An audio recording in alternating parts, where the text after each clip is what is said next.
Hey everyone, happy Wednesday. It's halfway through the week. I hope you guys are all having a good week. It's Jen Quam in British Columbia, Canada. Um, oh, I knew that was gonna happen. one thing, one thing isn't working, but that's okay.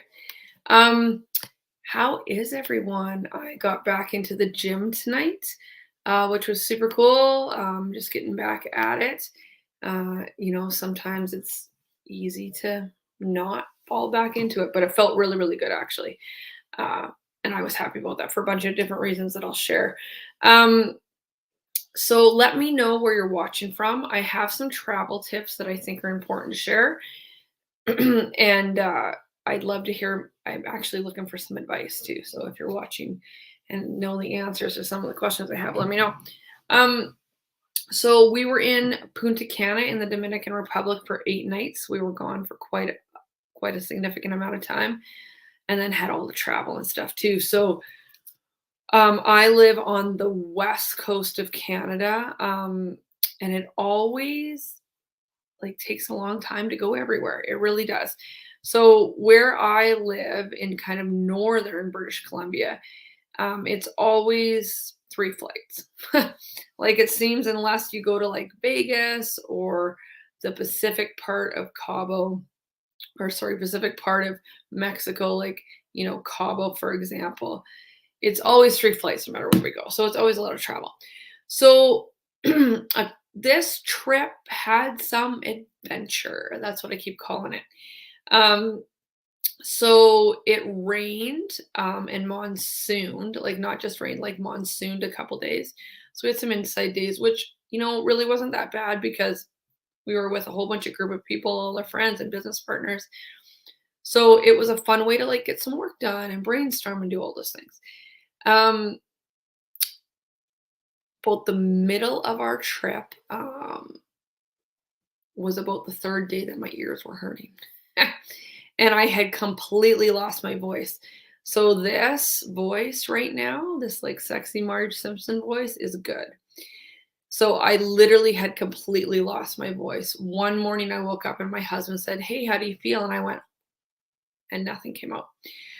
So the middle of the trip, I really felt like I needed to go get my ears checked because I knew that I couldn't fly with them in that shape. So there was a medical center on the resort, as there is on most resorts that I've ever been to. I've just never had to access it before. So I went, and it was an amazing doctor. He was from the Dominican Republic, and he had this really sweet gig where he works a week on and a week off on the resort and runs the clinic. And he said, for example, he's like, most nights I sleep all night, like he sleeps on shift. So that was good. He spoke really good English for it being his second language, and was so kind and compassionate. So, long story short, my little visit to the clinic ended up with a trip to the hospital. I had to have an IV for fluids, um, and I ended up with ear infections in both ears and possible tonsillitis. So this doctor was super, super good. I travel with travel insurance all of the time. It is so cheap to get. And if you have extended health benefits, it's maybe even included in that. But I really strongly encourage never traveling without travel insurance. So I always do it. And this was the first time I ever had to use it. The doctor helped me phone, like he phoned and we set up the claim number and opened the account right away. And it was pretty easy. And then I was sent to the hospital. Good experience in the hospital. It was clean, nice people, good workers. Most of the doctors spoke English enough um, that I was able to understand. The only kind of negative thing we had at the hospital was they were insistent that I stay overnight for 24 hours to get IV antibiotics. To which I said, "No, I'm not going to do that because I have an ear infection and I just need oral antibiotics." I believe that they really wanted me to stay overnight for those 24 hours because I had an insurance claim, and I think they knew that they would get paid more money. The other thing I learned after was that apparently all South American countries tend to do want to give medicines by IV. So I think it was a combination of both. So once I said I wanted oral antibiotics, um, they stalled and kind of got cranky. And the doctor I had was an older lady, and she got cranky and disappeared. And then I waited like another hour and I went and said, "Hey, like, is the doctor coming back?" So then the manager came and talked to me. And he said, "Well, she's recommended that you stay overnight." And I said, "I'm not going to do that. I just want the oral antibiotics." And he said, "Okay, but you should, blah, blah, blah, blah." And as in any country, you need to be very assertive and you need to advocate for your own health, right? So I just did that. I was kind and assertive, but I said, "This is what's going to happen. I've requested that you do this. Give me the oral antibiotics." So then something got lost in translation because that doctor had a nurse with him. And then that nurse came back with the original doctor and they were mad. And something had gotten lost in translation. So we cleared that up. And I said, "I've told you now for the third time, I just want oral antibiotics, yada, yada, yada." So she finally did it. But then we were released to like the waiting room where they then submitted the claim and said, "Well, now you just have to wait till they pay." So we waited. And then she said, "Well, you can phone your health insurance." So I phoned and I was just on hold forever and ever and ever. So then another Canadian who was in the waiting room said, "Just pay up front. If your claim's open, just pay up front and they should reimburse you." So that's what we chose to do, because we had heard that from another close friend as well too. It had an experience in Mexico with the exchange rate, because the bill was in USD. With the exchange rate, it was like $1,900. So I'm sure hopeful that we get it back. I've submitted everything to the open claim. I haven't heard anything back. I submitted it on Monday. We'll see what happens.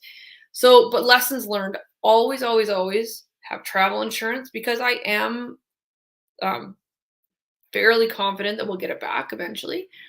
But the other thing that you need to know, and I knew this too, is you need to be able to have the ability to pay for things up front. So we did, which was good. But you never want to be in a position where you're going to be stuck waiting for a claim to go through that could take up to 24 hours.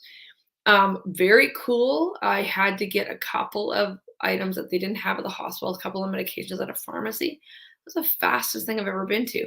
So the doctor said, "You can take a taxi back to the resort and we'll get the taxi driver to take you to safe pharmacy." I was in that pharmacy for maybe 5 minutes tops. And the person I talked to didn't speak English. So we kind of had to figure it out. It's not like in Canada where you give them the prescription and they go and fill the bottle and they do the thing. She was like, "Okay, you need those two things." And she just went and got them off the shelf. So, very happy with the Dominican Republic healthcare. I felt like I was well taken care of. I just needed to be assertive in what I wanted. You need to do that in Canada too, right? Like, you always need to make sure that you're advocating for your own healthcare. So that was good. All right, so that was part of the adventure. So now the other part of the adventure that we're still living is we had made one booking directly with WestJet, because I always have WestJet dollars. I use my WestJet credit card for everything. It built up all these WestJet dollars, and the amount we travel, it's great. I like it. So on November 6th, when we flew back, WestJet had some massive outage to their entire system. And they weren't able to pull up reservations and all those things. So our flights ended up working out pretty good, considering there were some people, again, we had to fly 3 flights, right, to get home. There were some people that were delayed in airports in Canada and told, "We're going to give you another flight, but it's not for 2 days." So our flights overall were okay. We had some delays, but overall okay. So the part that we're living now is our bags have not shown up. So we're now at hour about 58 since we've gotten home, and our luggage is not here. So what happened was, and this happened to other people on our flights too, is we had one booking, so right through to our destination, our home airport. but the bags were only tagged by the WestJet agent that took our bags in Punta Cana to Vancouver. So I'm fairly confident our luggage is in Vancouver, but no one's found it yet. Um, so tomorrow morning at 10:30 will be 3 full days since we've seen our bags. Now, the good news is I would have rather this happened on the way home, right? So that's a good perk, like looking at the positives, right? The second positive is I don't need a bunch of bikinis right now because it's minus 24. But it's kind of getting to be a nuisance now, right? Like my hair curlers in there and all of my skincare because I took luggage, I took the full size bottles. Like my underwear, right? Like those kind of things. Like it's just starting to be an inconvenience. So I'm looking for tips and tricks. I've never had luggage lost with WestJet before, and I'm not super upset about it. Like I've given them some grace, and I was super good about it at the airport. I'm like, yeah, you guys have had a crazy day. Like it's okay, but I actually expected it, and they kind of told me to expect it on the next flight on the day we got home, and that hasn't happened.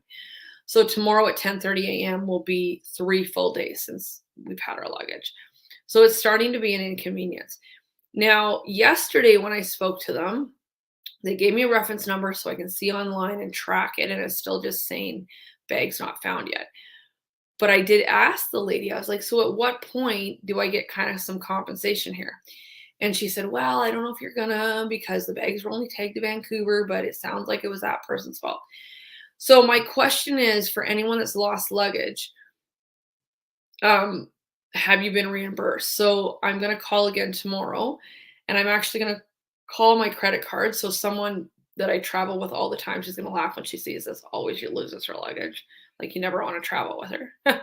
One of the only times I ever other lost my luggage was when I was with her. But she said because I booked directly with my WestJet card, I should call the credit card as well. So apparently, if you lose your luggage for more than 4 hours with WestJet, when you use your card, you can get up to $500 per bag. So we're gonna see because I might as well, right? And someone else suggested me today, like you need to go get like your shoes that are lost in your suitcase. You need to go buy new shoes and the WestJet agent I talked to yesterday is good. She's like, when we do that, when we reimburse, it's got to be within reason. She's like, we know you were in Punta Cana, so you can't buy a winter coat and then claim it. Like, I totally understand that. But like shoes that are in my bag and sandals and the skincare and like my hair curler and clothes, right, that I could be using. So have you had that experience? Like I'd actually love to know if you've had that experience and kind of what kind of luck you've had.